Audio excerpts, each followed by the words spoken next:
Nous, on s'est rendu compte qu'on ne connaissait pas grand-chose. Alors on a voulu aller voir. Sur scène, Charles Culot, Alexis Garcia et Camille Grange de la compagnie Aretsa. Des comédiens, mais aussi des porte-paroles des sans-voix. Dans cette pièce, c'est la pauvreté qu'ils ont décidé d'aborder. On s'intéresse à des sujets qui sont un peu moins sexy, on va dire, qui passent moins à la TV ou dont on parle moins dans les journaux. Je pense qu'il y a quelque chose qui nous touchait parce qu'en fait, quand on est artiste, souvent on flirte souvent avec ces états-là de pauvreté et de précarité.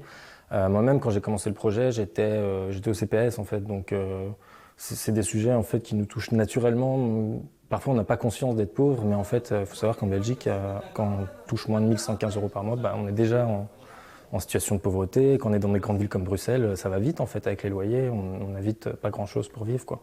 Pendant 2 ans, ils ont recueilli de nombreux témoignages, notamment ceux de sans-abri.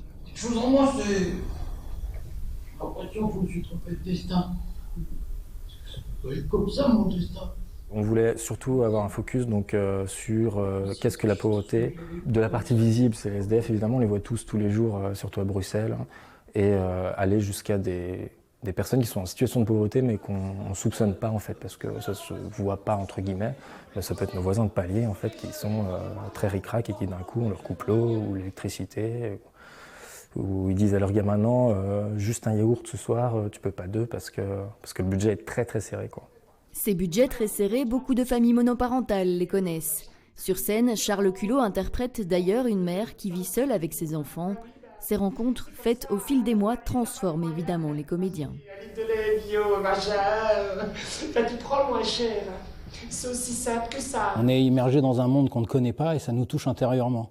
Et à partir du moment où on doit nous rendre leur parole, le fait de connaître ces gens-là, il y a un peu une injonction qui nous oblige à être honnête envers eux, à être humble et à ne pas mentir sur qui ils sont, sur ce qu'ils vivent, sur ce qu'ils disent. Et donc c'est vraiment, notre travail est vraiment précautionneux sur ces questions-là. Et donc en essayant justement d'être au maximum en osmose avec ce qui se passe et à rendre les choses. L'objectif principal, c'est vraiment que les gens, le public, quand ils nous voient, essayent de vivre ce que nous, on a vécu quand on a fait les interviews. C'est vraiment les mettre à la place de l'intervieweur, quoi. La compagnie propose des formats assez courts, des pièces de 60 à 80 minutes, qui sont toujours suivies d'un moment d'échange avec le public. Et c'est étonnant de voir que tout le monde reste.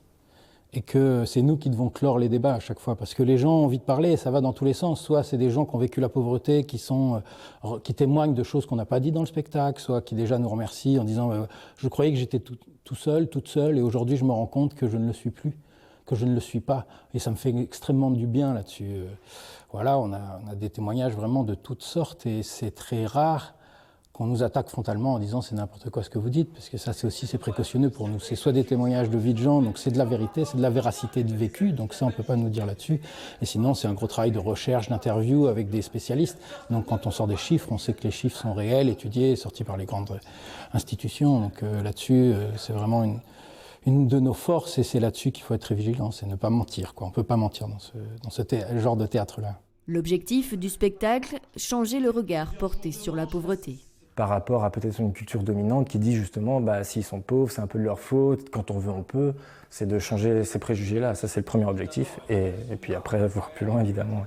Beaucoup de gens se sentent impuissants et donc du coup on a même oublié d'être en colère. Et nous, ce qu'on a envie, c'est aussi de remontrer que tous ensemble, en fait, on peut y réfléchir et peut-être un peu agir aussi pour essayer de vivre autrement, quoi.